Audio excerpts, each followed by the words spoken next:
মানে মাৎস্য নয় বলতে হবে আর কি।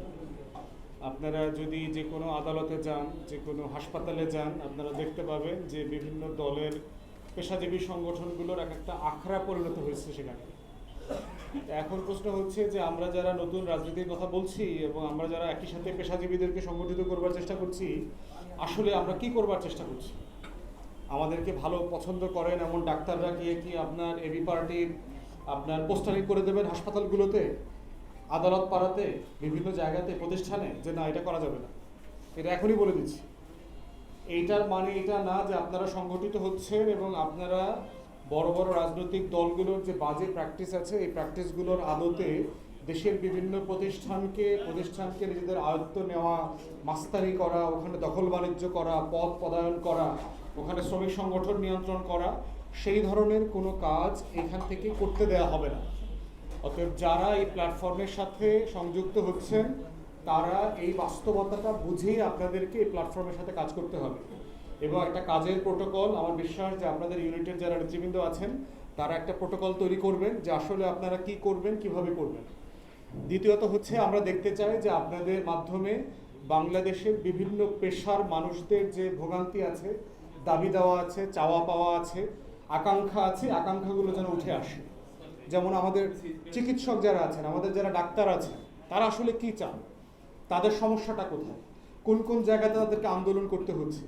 যারা ইন্টার্ন ডক্টর আছেন তারা কেন এত কম টাকা বেতন পান কিন্তু লম্বা আওয়ার কাজ করতে হয়, কেন এফসিপিএস করে ফেলেছেন এই মানুষগুলোকে, যে স্টাইপেন্ড দেওয়া হচ্ছে সরকারের পক্ষ থেকে এটা এত কম, 15,000 টাকা, 20,000 টাকা, 25,000 টাটা। তারা যখন এটাকে 50,000 টাকা করবার জন্য আন্দোলন করছে তখন তাদেরকে পুলিশ দিয়ে পেটানো হচ্ছে, কাঁদানে গ্যাস ছোড়া হচ্ছে।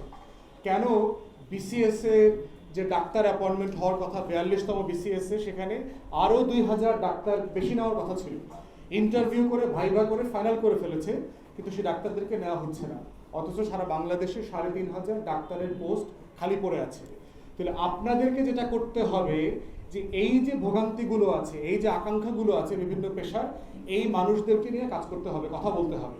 তারপরে আছে নার্সদের কথা। দেখেন বাংলাদেশে হাজার হাজার নার্সের পোস্ট খালি পড়ে আছে হাসপাতালে এবং আমাদের কোয়ালিফাইড নার্সও হয়ে আছে, তারা রেজিস্ট্রেশন করা, তালিকাভুক্ত আছে, তাদেরকে অ্যাপয়েন্ট করা হচ্ছে না। অ্যাপয়েন্ট না করে যেটা করছে গত সরকার, যেটা করেছে চুক্তিভিত্তিক দলীয় লোকদেরকে নিয়োগ দিয়েছে। এরপরে দেখলাম যে আর একটা পেশা দেখবেন, হাসপাতালে যারা বিভিন্ন টেকনিশিয়ান আছে, টেকনোলজিস্ট আছে, তাদের লক্ষাধিক পোস্ট খালি পড়ে আছে বিভিন্ন জায়গায়, সরকারি বেসরকারি হাসপাতালে, কিন্তু তাদেরকে কোনো জায়গাতে অ্যাপয়েন্টমেন্ট না দিয়ে আওয়ামী লীগের আমলে যেটা করেছে, ছাত্রলীগের ছেলেদেরকে বিভিন্ন এই হাসপাতালে সেই হাসপাতালে চুক্তিভিত্তিক নিয়োগ দিয়েছে যারা এই কাজের জন্য কোয়ালিফাইড না, অথচ তারা প্রেসক্রিপশন লেখার জন্য কোয়ালিফাইড, 25টা ওষুধের পর্যন্ত প্রেসক্রিপশন লিখতে পারে। আর ছাত্রলীগের যাদেরকে দিয়েছে তাদের আসলে কোনো কোয়ালিফিকেশন নেই। তাহলে এই যে মানে অন্যায়গুলো আছে, আমাদের যে অসঙ্গতিগুলো আছে বিভিন্ন পেশায়, এই অসঙ্গতিগুলো নিয়ে আপনাদেরকে আওয়াজ তুলতে হবে, কথা বলতে হবে। আপনাদের দায়িত্ব হচ্ছে বাংলাদেশের আইনজীবীদের যে দুঃখ দুর্দশা এবং বাড়াবাড়ি আছে সবগুলো তুলে ধরতে হবে। অতএব প্রত্যেক পেশার আকাঙ্ক্ষা, প্রত্যেক পেশার যে অবদান সেগুলোকে তুলে ধরতে হবে। আবার প্রত্যেক পেশাজীবীদের যে বাড়াবাড়ি আছে তার পেশায়, তার পেশাকে কেন্দ্র করে যে লুটপাট আছে, অন্যায় অবিচার আছে, ওই পেশার লোকদেরকে সিদ্ধি করে রেখেছে, সেগুলো নিয়েও আপনাদেরকে কথা বলতে হবে। এই সব কিছু মিলায় হচ্ছে এই পেশাদারিত্বটাকে প্রত্যেক পেশায় ফিরায় নিয়ে আসতে হবে।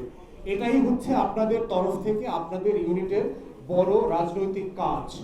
ব্যাংকার্স আছে, ট্রেড ইউনিয়নিস্ট আছে, বিভিন্ন অ্যাসোসিয়েশন আছে এবং বিভিন্ন অ্যাসোসিয়েশনের সাথে আমরা বসে কথা বলি।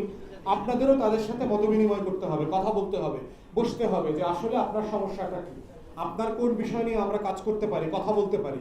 এখানে পাশেই দেখবেন আপনার শ্রম অধিদপ্তর আছে, প্রায় প্রত্যেক দিন দেখবেন এখানে বিভিন্ন গার্মেন্টসের বন্ধ হয়ে যাওয়া শ্রমিকরা যারা বেতন পান নাই, বোনাস পান নাই, তারা এখানে আসছেন, মিছিল করছেন, মিটিং করছেন, কখনো কখনো দিনের পর দিন, রাতের পর রাত তারা এখানে রান্না বান্না করে শীতের রাতে এখানে রাস্তার পাশে ঘুমান। আপনাদের দায়িত্ব হচ্ছে তাদের কাছে রিচ আউট করা, তাদের সাথে গিয়ে বসে কথা বলা যে আপনাদের জন্য আমরা কিভাবে আওয়াজ তুলতে পারি, আমরা কিভাবে কথা বলতে পারি।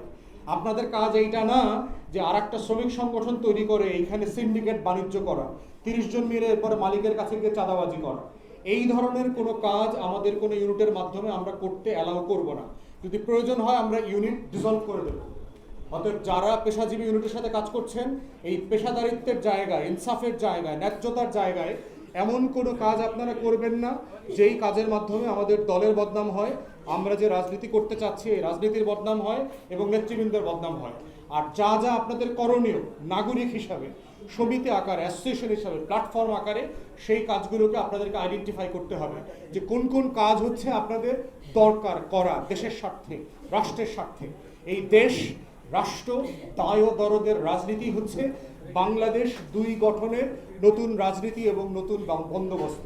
এবং এই নতুন বন্দোবস্ত করবার জায়গা থেকে পেশাজীবী কাউন্সিল তার ঐতিহাসিক দায়িত্ব পালন করবে, এই আশাবাদ ব্যক্ত করে আমার বক্তব্য এখানেই শেষ করছি। সবাইকে ধন্যবাদ। সালামু আলাইকুম। অনেক ধন্যবাদ ব্যারিস্টার আসাদুজ্জামান ফুয়াদ ভাইকে। এই পর্যায়ে